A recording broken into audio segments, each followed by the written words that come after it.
Hello friends, मैं doctor Sanjeet.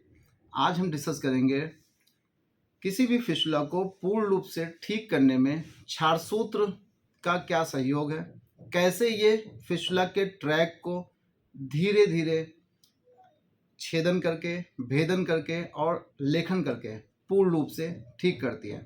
आज हम जो क्षारसूत्र डिस्कस करेंगे वो आयुर्वेद और मॉडर्न को दोनों कोरिलेट करके करेंगे। डियर फ्रेंड्स, जैसा कि हम जानते हैं ये हमारी एनल कैनाल है, ये डेंटेट लाइन है। पूरी एनल कैनाल लगभग साढ़े तीन से 4 सेंटीमीटर होती है। इसके ऊपर रेक्टम होता है। जो फिस्टुला होता है उसका जो ट्रैक होता है वो एक्सटर्नल और इंटरनल स्फिंक्टर को कितना कवर कर रहा है या लिवेटर नई मसल को कितना कवर कर रहा है, उसके बेस पे डिवाइड किया जाता है कि आपका ये इंटरस्फिंक्टिक फिस्टुला है, ट्रांसस्फिंक्टिक फिस्टुला है। अगर दोनों स्फिंक्टर के बीच से ट्रैक जा रहा है तो इंटरस्फिंक्टिक, अगर एक्सटर्नल स्फिंक्टर के बाहर से अंदर की तरफ जा रहा है एनल कैनाल की तरफ तो ये हो गया ट्रांसस्फिंक्टिक। अगर ये लिवेटर नई मसल को पियर्स करके रेक्टम में ओपन हो रहा है तो ये हो गया एक्स्ट्रा स्फिंक्ट्रिक। तो dear friends, high anal fistula हो या लो एनल फिस्टुला हो, हाई एनल का मतलब है एक्सटर्नल और इंटरनल के अगर मोर देन 30% ज़्यादा फाइबर को इन्वॉल्व कर रहा है तो ये हाई एनल फिस्टुला हो गया। और लो एनल मतलब इसके नीचे होता है। लो एनल फिस्टुला में तो फिस्टुलोटॉमी, फिस्टुलेक्टॉमी कोई भी सर्जरी कर दीजिए आसानी से ठीक हो जाता है। लेकिन जो हाई एनल फिस्टुला होते हैं जिसमें ब्लाइंड ट्रैक होते हैं, और वो भी ऐसा ब्लाइंड ट्रैक जो लिवेटर मसल की तरफ जा रहा हो या ऑब्टरेटर इंटरनल मसल की तरफ जा रहा हो, या हो सकता है उसकी इंटरनल ओपनिंग रेक्टम में मिल रही हो, ऐसे केस में शस्त्र या अस्त्र द्वारा फिस्टुला को ठीक करना बहुत ही कठिन होता है। क्योंकि यहाँ पे क्या है, लिवेटर नई मसल का इन्वॉल्वमेंट है। जो स्फिंक्टर्स हैं इसके ज़्यादा से ज़्यादा मसल फाइबर इन्वॉल्व हैं। अगर इसको एक बार में कट कर दिया जाए तो इनकॉन्टिनेंस ऑफ फीकल मटेरियल यानी मल को रोकने की क्षमता जो होती है वो खत्म हो जाती है। लेकिन क्षार सूत्र एक ऐसी विधि है, चाहे वो हाई एनल फिस्टुला हो, चाहे वो लो एनल फिस्टुला हो, चाहे वो सुप्रालिवेटर एक्सटेंशन हो यानी एक्स्ट्रा स्फिंक्टिक फिस्टुला हो या सुप्रा स्फिंक्टिक फिस्टुला हो, और चाहे वो लिवेटर नई मसल को ही क्यों ना पियर्स कर रहा हो, चाहे वो ब्लाइंड ट्रैक हो, चाहे मल्टीपल ट्रैक हो, चाहे फिस्टुला के साथ साथ कोई कैविटी एसोसिएट यानी कोई एब्सेस एसोसिएट हो, चाहे वो सुप्रालिवेटर स्पेस में हो, चाहे वो इस्चियोएनल फोसा में हो, ऐसे भी केस में जो क्षार सूत्र होता है वो बेहतर थेरेपी होती है। क्योंकि इसके द्वारा जो क्षार सूत्र द्वारा जो फिस्टुला ठीक किया जाता है उसमें दोबारा होने की संभावना यानी जो बीमारी है उसके दोबारा होने की संभावना बहुत ही रेयर है, ना के बराबर है हुआ हो। तो क्षार सूत्र क्या होता है, कैसे फिस्टुला के ट्रैक को ठीक करता है, तो पहले थोड़ा सा फिस्टुला के ट्रैक के बारे में जान लें तब आसानी हो जाएगी कि क्षार कैसे काम करता है। ये हमारा फिस्टुला का ट्रैक है। इसमें मैंने ट्रांसस्फिंक्टिक फिस्टुला जो है ड्रॉ किया हुआ है, क्योंकि एक्सटर्नल स्फिंक्टर इंटरनल स्फिंक्टर दोनों को पियर्स करते हुए डेंटेट लाइन पे इंटरनल ओपनिंग मिल रही है और एक्सटर्नल ओपनिंग आपका पेरिनेल रीजन में एनल वर्स से लगभग 2 से 3 सेंटीमीटर पे मिल रही है। जो फिस्टुला का ट्रैक होता है, जैसे आपके घर में कोई पाइप हो, पानी की पाइप हो जिसमें बहुत दिन तक पानी उसमें यूज़ किया गया हो, आप देखिए उसमें काई जम जाती है, तो सेम थिंग्स आपके फिस्टुला के ट्रैक में भी मिलेगी। क्योंकि जो फिस्टुला का ट्रैक होता है, जो क्रोनिक फिस्टुला ट्रैक हो जाते हैं उसमें आप अनहेल्दी ग्रेनुलेशन टिश्यूज मिलेंगे जो उसकी inner lining of fistula track होता है उसमें चिपके हुए मिलते हैं। जो फिस्टुला का ट्रैक होता है उसमें अनहेल्दी ग्रेनुलेशन टिश्यूज मिलेंगे, डेड टिश्यू चिपके हुए मिलते हैं।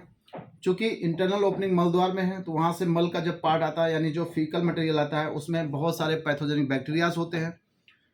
कुछ बैक्टीरिया ग्राम नेगेटिव भी होते हैं, ग्राम पॉजिटिव भी होते हैं, कुछ बैक्टीरिया जो होते हैं एनारोबिक भी होते हैं, एरोबिक भी होते हैं। जैसे E coli, Streptococcus, staphylococcus, Proteus, इस टाइप के जो बैक्टीरिया होते हैं इस फिस्टुला ट्रैक में आपको मिलते हैं, जो लगातार अपनी कॉलोनी बनाते रहते हैं और इन्फेक्शन करते रहते हैं, जिसकी वजह से पस लगातार या तो इंटरनल ओपनिंग या एक्सटर्नल ओपनिंग से हमें दिखाई देता है कि ड्रेन हो रहा है। तो जो फिस्टुला ट्रैक है उसमें क्या क्या चीज़ें मिल रही हैं, एक तो यहाँ पे जो इनर लाइनिंग है उसमें चिपके हुए मांस यानी अनहेल्दी ग्रेनुलेशन टिश्यू है, जो डेड टिश्यूज़ हैं वहाँ पे बैक्टीरियाज हैं, वहाँ पे मल का कुछ पार्ट आ रहा होता है और यहाँ पे पस बन रहा होता है। ये 5 चीज़ें अमूमन आपको फिस्टुला ट्रैक में मिलती है और ये क्षार सूत्र जो होता है इन 5 चीज़ों से कैसे हमें निजात दिलाता है। तो जो क्षार होता है, चूँकि जो क्षार सूत्र होता है इसमें 3 औषधियाँ होती हैं। जैसे मान लेते हैं ये हमारा थ्रेड है, इस पे 3 औषधियों की कोटिंग की जाती है। पहला है स्नूही क्षीर, अपामार्ग और हल्दी। तो पहले हम क्षार की बात करेंगे, जैसे अपामार्ग क्षार या स्नूही क्षीर, वो भी एक तरह से क्षार ही होता है। क्षार जो होता है वो एल्कलाइन होता है, यानी एल्कलाइन मीडियम।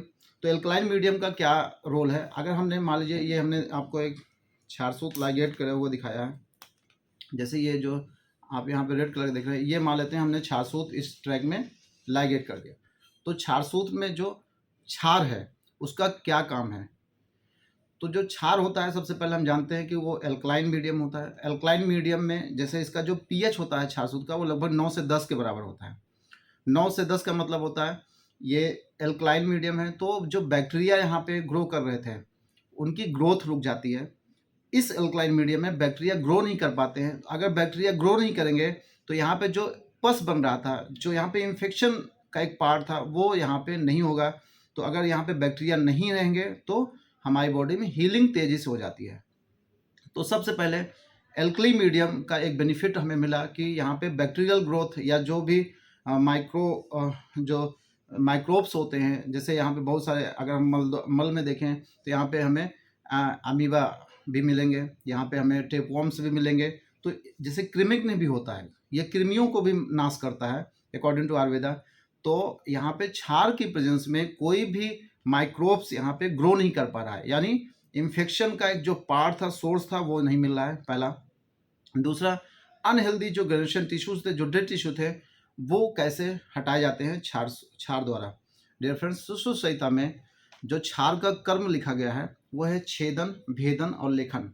यानी छेदन मतलब होता है एक सीजन, भेदन का मतलब होता है इन सीजन, और लेखन का मतलब होता है स्क्रैपिंग। इन तीनों का मतलब क्या हुआ कि छेदन द्वारा यानी एक्सीजन द्वारा जो एक्सीजन हो रहा है, वो जो यहाँ पे डेड टिश्यू चिपके हुए हैं, जो अनहेल्दी ग्रेनुलेशन टिश्यू चिपके हुए हैं, वो धीरे धीरे यहाँ से काट के, यानी वहाँ पे कटिंग होती रहती है, और यहाँ पे जो हमारा जो inner lining of fistula track है वो क्लीन होता रहता है। अगर इस पे अनहेल्दी ग्रेनुलेशन टिश्यू नहीं रहेंगे, डेड टिश्यू नहीं रहेंगे, तो हीलिंग प्रोसेस तेज हो जाती है। तो पहला कर्म क्या है, छेदन, यानी वहाँ पे जो इनर लाइनिंग थी उसको पूरी तरह से उसने साफ किया, वहाँ पे कट कर रहा है। दूसरा है भेदन, यानी इन सीजन, यानी कट करना।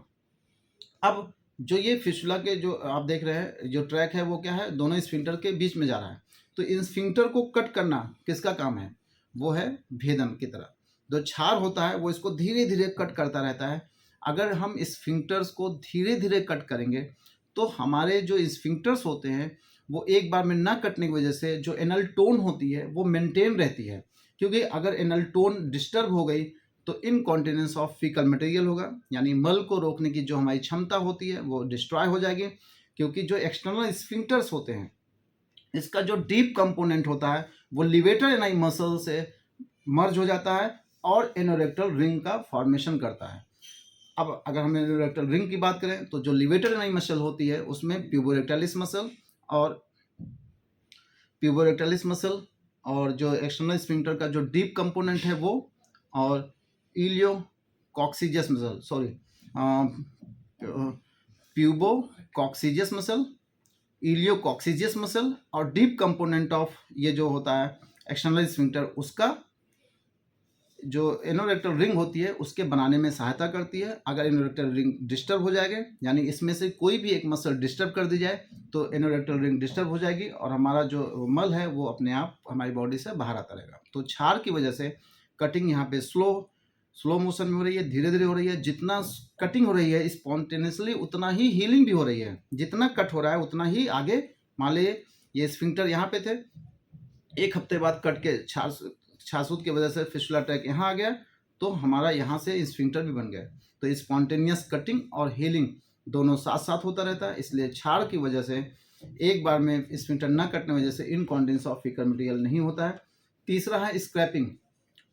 तो स्क्रैपिंग यानी लेखन, जो यहाँ पे inner lining of fistula track है, इसमें जो भी अनहेल्दी टिश्यू, जो ग्रेनुलेशन टिश्यू है, उसको खुरच कर उसमें जो भी ऐसी चीज़ें हैं जो घाव को, यानी जो हमारा उंड है उसको हील करने में सहायता नहीं कर रही हैं, उसको यहाँ पे खुरच कर या तो इंटरनल ओपनिंग से या एक्सटर्नल ओपनिंग से जो वेस्ट प्रोडक्ट होते हैं वो धीरे धीरे बॉडी से बाहर आते रहते हैं और हमारे शरीर में हीलिंग होती रहती है। तो क्षार के 3 कर्म हो गए, छेदन, भेदन, लेखन। ये सुश्रुत संहिता में वर्णन है कि क्षार कैसे जो है कार्य करता है। यहाँ तक का वर्णन है कि वैसे तो क्षार जो होता है वो अनुशस्त्र, सुश्रुत संहिता में वर्णन है कि ये अनुशस्त्र है, लेकिन अनुशस्त्रों में भी श्रेष्ठ है और अस्त्र और शस्त्र से भी ये श्रेष्ठ माना गया है।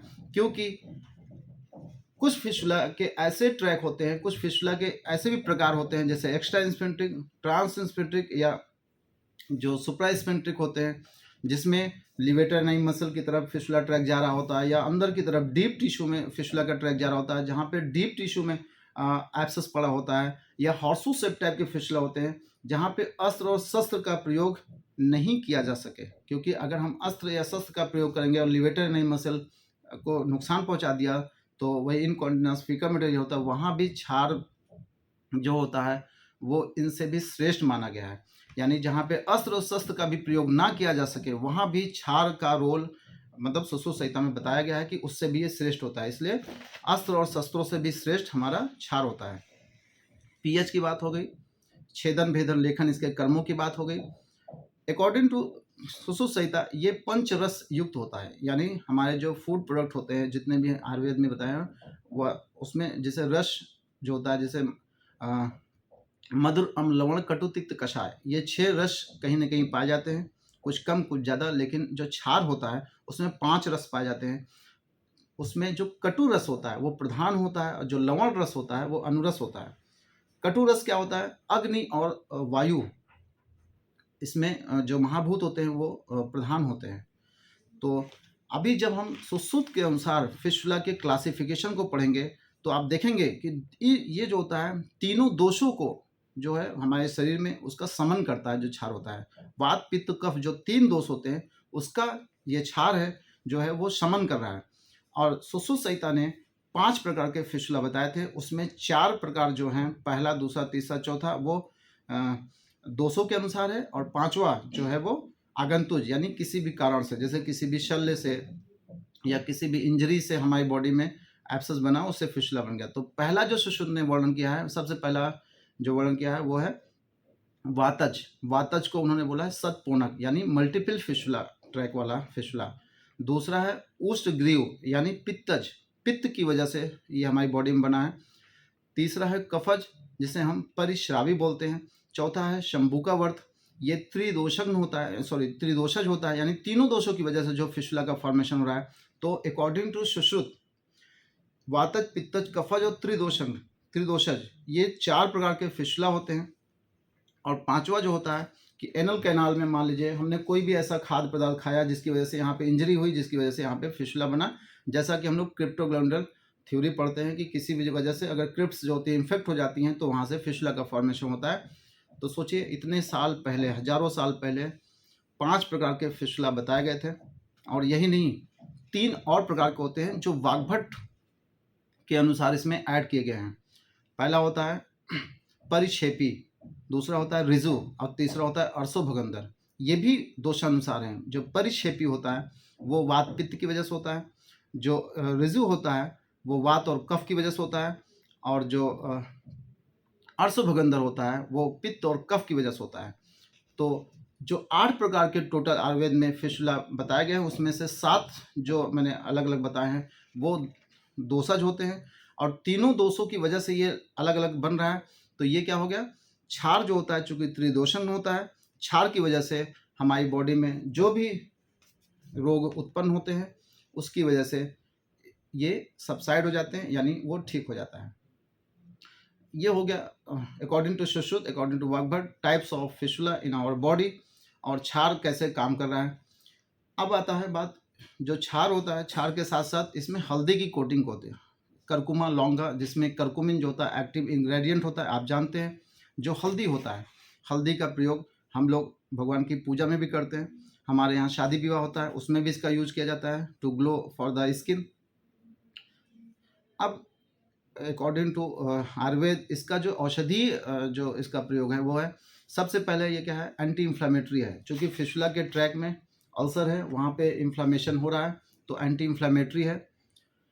एंटी माइक्रोबियल है, जितने भी जैसे कृमिघ्न हमारे आयुर्वेद में वर्णन है, जितने भी यहाँ पे ऐसी चीज़ें जो हमारे शरीर में इन्फेक्शन कर सकती हैं, चाहे वो उसको यहाँ पे ग्रोथ होने से रोकता है। जैसे यहाँ पे मान लीजिए प्रोटोजोआ जा रहे हैं, यहाँ पे टोपॉम्स मल के थ्रू अंदर जा रहे हैं।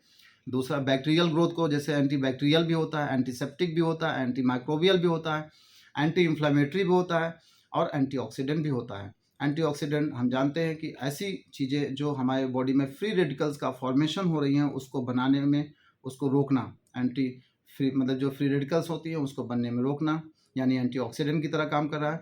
सबसे इम्पॉर्टेंट है हल्दी जो होता है वो एंटी कैंसरस भी होता है। जो कैंसर की कोशिकाएं हमारे शरीर में डेवलप होने वाली हैं उनको बनने में हमारे शरीर में रोकता है। तो डियर फ्रेंड्स, ये तो हो गया हमारे शरीर में फिस्टुला का formation with on the basis of our Ayurveda, और जो उसमें औषधियाँ यूज हो रही हैं उसका क्या रोल है, अब क्षार का क्या रोल है, हल्दी का क्या रोल है। और अब थोड़ा सा मॉडर्न की बात करें तो अकॉर्डिंग टू मॉडर्न, जैसे हम लोग एमआरआई रिपोर्ट्स देखते हैं तो सेंट जेम्स यूनिवर्सिटी हॉस्पिटल के क्लासिफिकेशन के अनुसार वहाँ भी 5 प्रकार के फिस्टुला बताए हैं, ग्रेड 1 से लेकर ग्रेड 5 तक। पार्क क्लासिफिकेशन की बात करें तो उन्होंने भी 4 प्रकार के फिस्टुला बताए हैं। एक तो इंटरइन्फेंट्रिक, ट्रांसइन्फेंट्रिक, सुप्रा और एक्स्ट्रा इन्फेंट्रिक फिस्टुला। तो जो लो ग्रेड एनल फिस्टुला होते हैं, लो एनल फिस्टुला, उसमें तो फिस्टुलोटॉमी करिए या फिस्टुलेक्टॉमी करिए, कोई दिक्कत नहीं। लेकिन जो हाई एनल के फिस्टुला होते हैं जिसमें लिवेटरनरी मसल का इन्वॉल्वमेंट है या इंटरनल ओपनिंग हमारे रेक्टम में है, उसमें क्षारसूत्र एक अच्छी थेरेपी है। क्षारसूत्र विधि द्वारा ऐसे केस को भी ठीक किया जा सकता है जो जहाँ पे अस्त्र और शस्त्र का प्रयोग थोड़ा सा टफ हो जाता है, थोड़ा सा कॉम्प्लिकेटेड हो जाता है।